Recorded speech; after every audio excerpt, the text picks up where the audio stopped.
네, 안녕하세요. 태성 DFM 연구소 정효승 선임연구원입니다. 오늘 앞서 소개드린 바와 같이 NCS 어디티브 언리미티드 팩을 통한 AM 토탈 솔루션이라는 주제로 발표를 진행을 하도록 하겠습니다.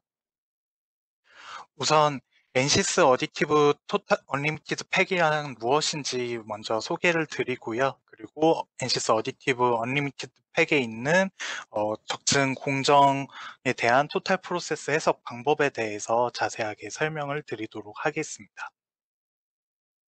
그래서 NCS 어디티브 언리미티드 팩이란 무엇이냐를 먼저 좀 소개를 드리면요. NCS 어디티브 제품은 지금 보시는 것과 같이 적층 공정 해석에 대한 전체적인 토탈 솔루션을 제공을 하고 있습니다. 특히 NCS 어디티브 제품의 가장 큰 특징은 이 토탈 솔루션이라는 부분인데요. 제품의 초기 설계에서부터 최종 생산 공정까지 전 과정을 해석을 할 수 있다는 것이 NCS 어디티브의 가장 큰 특징입니다. 그래서 이런 다양한 기능을 이제 크게 두 가지 카테고리로 분류를 해볼 수가 있는데요. 첫 번째로 오버 디자인에서부터 위상 최적화, 라티스 최적화, 열적 최적화를 거쳐서 최적 형상을 뽑고 이 뽑은 최적 형상을 리버스 엔지니어링을 통해서 역설계를 하고 검증까지 하는 단계, 즉 디자인 포 애디티브 매뉴팩처링이라고 부르는 DFAM 과정이고요. 그리고 그 이후에 실제 생산을 위해서 서포트와 배치를 설계를 하고 실제 적층 공정 과정을 시뮬레이션하고 그리고 최종적으로는 그 제품을 생산하는 장비에서의 파라미터를 해석하는 마이크로 스트럭처 어널리시스까지 적층 공정 해석이라고 부릅니다. 그래서 이 크게 두 가지 카테고리 DFAM과 적층 공정 해석으로 NCS 어디티브는 이루어져 있다라고 생각을 해주시면 될 것 같습니다. 그래서 DFAM 부분은 아까도 설명드린 바와 같이 크게 위상 최적화 부분과 역설계 그리고 설계 검증으로 볼 수가 있습니다. 위상 최적화는 뒤에서 자세히 설명드리겠지만 우선 주어진 영역에서 조건, 즉 스펙을 만족하는 최적의 구조를 생성하는 최적화 기법입니다. 오늘 설명드리는 언리미티드 팩의 경우는 이 위상 최적화부터 역설계 검증까지 전부 다 워크벤치 안에서 통합적으로 진행을 할 수가 있습니다. 따라서 구조, 진동, 열과 같은 구조적인 특성을 반영한 최적 구조를 설계를 할 수가 있습니다. 또한 역설계는 위상 최적화로 얻은 최적 형상은 보통 STL 포맷으로 나오게 되는데요. 필요시에 뒤에 이제 해석을 위해서 혹은 기계 가공 용도를 위해서 CAD로 변환을 해야 할 필요가 가끔씩 있는데요. 이때 이제 역설계 툴인 스페이스 클레임을 이용을 해서 STL을 CAD로 변환할 수가 있고요. 어, 가장 마지막으로는 이제 최적 설계의 성능을 검증하는 단계인 밸리데이션 단계 이렇게 DFAM이 구성이 되어 있다고 보시면 됩니다.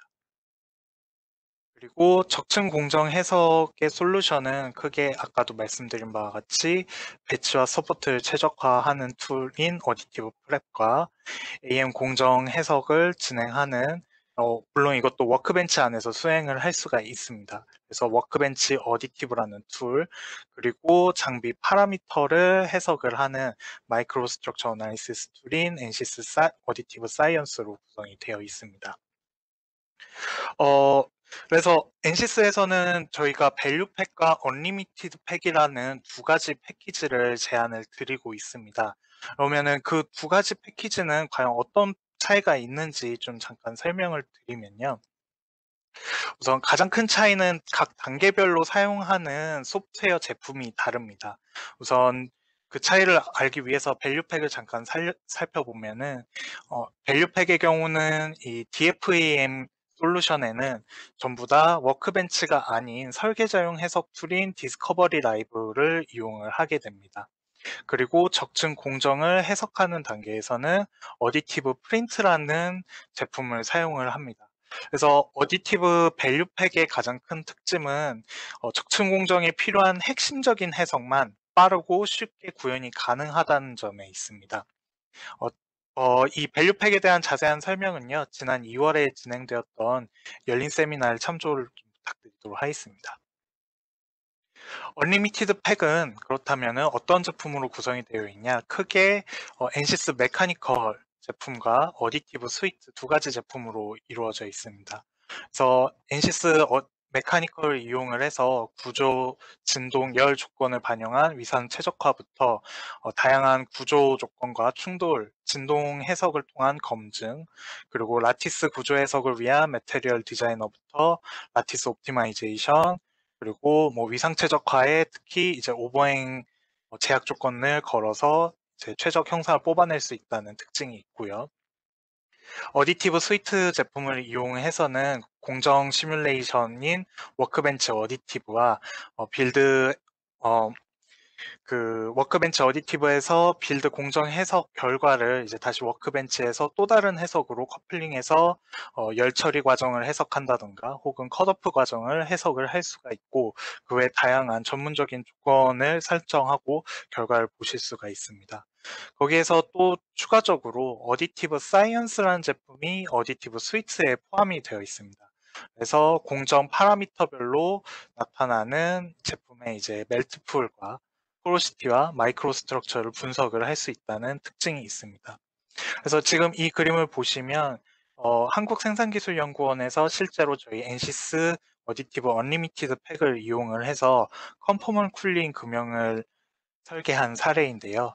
보시다시피 금형에 가해지는 압력 조건과 그리고 열적 조건을 분석을 해서 이제 구조적인 해석을 진행하고 이 데이터를 통해서 이제 위상 최적화를 최종적으로 진행함으로써 보다 경량화되고 더 이제 빠른 사이클 타임을 가질 수 있는 금형을 설계한 사례입니다. 이렇게 단순 구조뿐만 아니라 10가지 다물리게 해석을 할 수 있는 것이 엔시스 어디티브 언리미티드 팩의 가장 큰 특징입니다. 그래서 오늘은 이렇게 보다 전문적인 해석이 가능한 엔시스 어디티브의 언리미티드 팩에 대해서 살펴볼 건데요. 크게 세 가지 해석 방법에 대해서 설명을 드리도록 하겠습니다. 첫 번째는 위상 최적화 과정을 설명을 드릴 거고요. 두 번째는 적층 공정에 대한 해석 과정. 세 번째는 적층 공정 파라미터에 대한 해석 과정에 대해서 설명을 드리겠습니다. 다시 한번 안내드리지만 저희가 시간 관계상 밸류팩과 동일한 내용은 제외를 했습니다.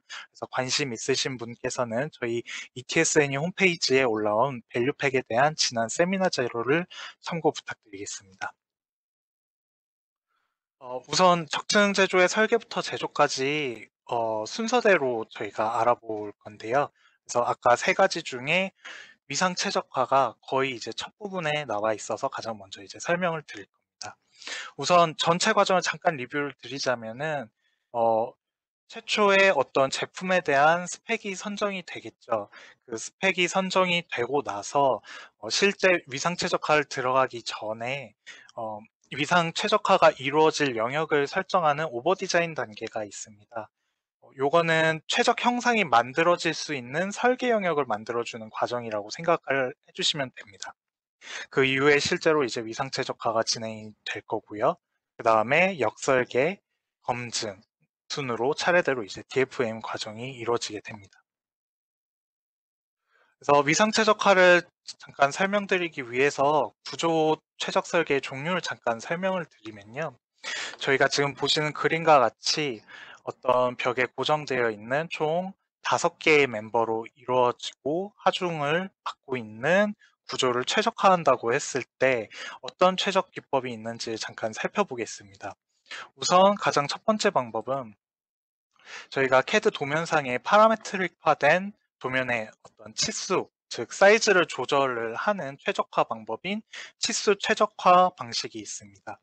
지금 보시면은 멤버의 형상은 그대로 유지가 되어 있지만 이 주어진 하중 조건을 조금 더 잘 견딜 수 있도록 최적 조건의 그 치수, 두께와 크기와 같은 치수를 조절하는 것이 이제 치수 최적화 방식이고요. 반대로 멤버의 사이즈는 치수는 그대로 유지를 하면서 오히려 형상을 바꾸는 형상 최적화 방법이 있습니다. 그래서 공통적으로 치수 최적화와 형상 최적화 방법을 자세히 보시면요. 지금 처음에 말씀드린 것 같이 최초의 구조에서 총 5개의 멤버가 그대로 유지되어 있습니다. 즉 멤버의 수가 그대로 유지가 되어 있다는 거죠. 그래서 일반적으로 구조 최적 설계를 한다고 하면 치수 최적화와 형상 최적화 두 가지 방법을 사용을 하는데요. 다음에 위상 최적화는 무엇인지 한번 살펴보면은 기존에 처음에 설계가 되어 있던 구조의 멤버 수라든지 치수는 전부 다 무시를 하고 주어진 구조 영역에서 주어진 하중 조건을 만족하는 가장 최적의 형상을 완전히 새로이 설계하는 방법이 위상 최적화 방법이라고 보시면 됩니다. 그래서 있었던 멤버 수들이 완전히 바뀐 걸 보실 수가 있고요. 어, 형상도 기존에 있었던 형상과 많이 다른 걸 보실 수가 있죠. 그래서 이러한 위상 최적화 방법은 주어진 이제 하중 조건에 대해서 당연히 이제 경량화를 이룰 수도 있지만 거기에 더불어서 저희가 강조를 드리는 부분은 강성의 최대화를 구현을 할 수가 있다라는 게 위상 최적화의 이점입니다. 그래서 이러한 위상 최적화 과정은 언리미티드 팩에서는 엔시스 워크벤치 메카니컬에서 수행을 하게 됩니다. 그러면은 어떻게 메카니컬에서 수행이 되냐 한번 보면은 저희가 어, 위상 최적화를 할 지오메트리를 불러오고 일단 그 주어진 하중 조건에 대하여 구조 해석을 설정을 하게 됩니다. 이렇게 설정을 한 이후에 위상 최적화 모듈을 그대로 구조 모듈에 갖다 붙이기만 하면은 지금 보시는 것과 같이 위상 최적화 모듈이 같이 따라 들어오고요. 이를 통해서 위상 최적화 해석을 진행을 할 수가 있습니다. 물론 지금 이 그림에는 정력학 해석만 저희가 어, 그림에 나와 있지만 정력학 해석뿐만이 아니라 이제 진동 해석과 모달 해석인 진동 해석 그리고 열 해석을 붙여서 해석을 진행을 할 수가 있습니다. 잠깐 엔시스 메카니컬에서 그런 위상 최적화 붙었을 때 트리가 어떻게 변하는지 잠깐 살펴보면요. 기존에 불러왔던 FE 모델과 이제 구조 해석은 그대로 유지된 채로 지금 보시는 것처럼 위상 최적화만 붙었기 때문에 기존에 있던 메뉴는 그대로 유지된 채로 위상 최적화 모듈만 붙은 걸 보실 수가 있습니다. 이때 위상 최적화 모듈에는 크게 설계 공간에 대한 정의 내용이 옵티마이제이션 리전 항목과 그 위상 최적화의 목적 함수인 오브젝티브 항목 그리고 구속 조건인 컨스트레인트 항목이 정의가 되어 있는 걸 보실 수가 있습니다. 그러면 각각에 대해서 좀 더 자세히 살펴보면은 우선 오브젝티브 항목을 보면 최적화의 목적 함수를 설정을 지금 보시는 것과 같이 테이블로 보실 수가 있습니다. 기본적으로 정적 구조 해석의 위상 최적화를 진행하는 경우에는 수능도 지금 보시는 것처럼 컴플라이언스를 최소화하는 것으로 설정이 되어 있습니다. 여기에서 또한 제약 조건에서는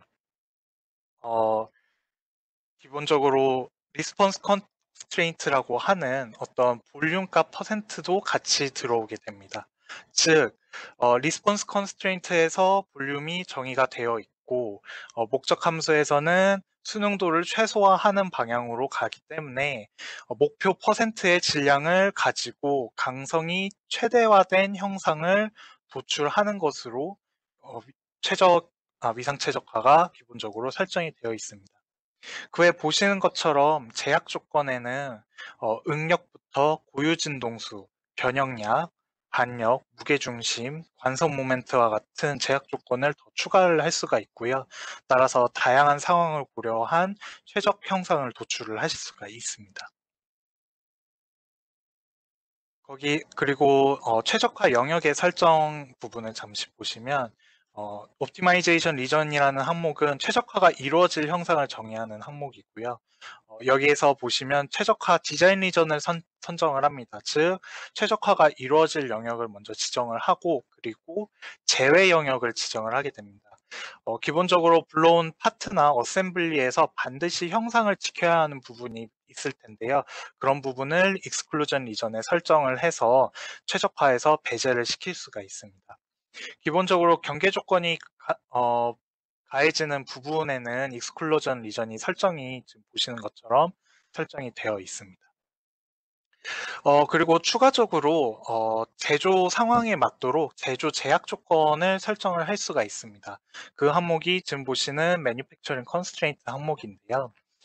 지금 보시는 것과 같이 제조 상황에 맞춰서 멤버의 사이즈와 뭐 언더컷이 없어야 된다면은 풀아웃 다이렉션과 익스트루전과 같은 그 제약 조건을 설정을 할 수가 있고요. 그리고 시메트리, 그리고 사이클릭 시메트리, 즉 면대칭과 축대칭의 형상으로 만들라는 제약 조건도 걸어 놓을 수가 있습니다. 특히 적층 제조 쪽에서는 저희 오버행 제약 조건을 걸어 놓을 수가 있는데요. 이를 통해서 특정 오버행 각도를 피해서 셀프 서포트 형상이 되는 최적 형상을 도출을 할 수도 있습니다. 어, 앞서서 정력학 한 개의 하중 조건을 걸어서 위상 최적화를 설정을 하는 모습을 잠깐 보여드렸는데, 그 외에도 다중 하중 조건을 건다면은 어떻게 될 것인가? 당연히 워크벤치에서 구조 해석과 진동 해석을 복합적으로 같이 해석을 해서 위상 최적화 결과를 보고 싶다라고 하면, 보시는 것처럼 각각의 그 물성과 지오메트리와 모델을 커플링을 시켜주시고 위상 최적화에 각각의 결과 항목을 이제 셋업으로 연결만 시켜주시면 지금 보시는 것처럼 여러 개의 하중 케이스를 위상 최적화에 반영을 해서 최적화를 진행을 할 수가 있습니다. 이렇게 되면은 가장 큰 차이로는 아까 보셨던 오브젝티브를 설정하는 테이블에서 각각의 해석 조건에 대한 그 시스템들이 이제 나열이 되게 되고요. 여기서 뭐 진동의 경우는 리스폰스 타입이 프리퀀시로 바뀌고 구조 해석은 컴플라이언스로 들어와서 이게 어떻게 될 것인지를 제어를 할 수가 있고요. 그리고 여러 개의 케이스가 있다고 하면 반드시 중요도가 서로 조금씩 다를 건데요. 그 중요도가 다른 부분에 대해서는 가중치를 설정을 해서 이제 중요도에 따른 어떤 최적 형상을 도출을 할 수가 있습니다. 지금 보시는 예제는 구조 조건 두 가지와 그 진동 조건을 고려를 해서 저희가 휠을 설계한 사례입니다. 그리고 지금 구조와 진동만 보여드렸는데, 구조와 진동뿐만이 아니라 열적 조건을 이용을 해서도 위상 최적화를 진행을 할 수가 있습니다. 지금 보시는 것처럼 어떠한 평판에 이 A 지점에 온도 조건을 부여를 하고, 이제 이 아랫부분에는 이제 열 흐름률을 지정을 하고, 이제 서멀 컴플라이언스가 최소화되는, 열이 최대한 잘 빠져나갈 수 있는 형상으로 위상 최적화를 진행을 해서 아래와 같은 형상을 얻을 수도 있습니다. 더불어서 라티스 구조를 설계하시는 경우에는 위상 최적화 기법을 응용해서 라티스 형상을 최적화할 수도 있습니다. 지금 보시는 것처럼 위상 최적화를 진행을 하면 기본적으로 힘이 안 받는 부분을 보시는 것과 같이 파란색, 그리고 힘을 받는 부분을 빨간색으로 이렇게 표현을 해주게 되는데요. 이 상태에서 파란 부분의 살을 제거를 하게 되면 저희가 아는 위상 최적화가 되는 거고요. 이를 조금 더 응용을 해서 힘을 받는 빨간 부분에는 두꺼운 라티스를, 힘을 받지 않는 파란 부분에는 얇은 라티스를 넣도록 자동 설계를 해줌으로써 라티스 구조를 설계를 할 수도 있습니다. 이를 저희는 라티스 옵티마이제이션이라고 부릅니다. 그래서 실제로 이제 AM에서는 라티스를 생산을 할 수 있다는 장점이 있기 때문에 이와 같은 라티스 옵티마이제이션 기능을 많이 현장에서 사용을 하고 있습니다. 지금까지 위상 최적화에 대한 과정을 잠깐 보여드렸는데요. 저희가 드론에 대해서 위상 최적화를 진행을 했던 과정을 잠깐 영상으로 좀 준비를 해봤습니다.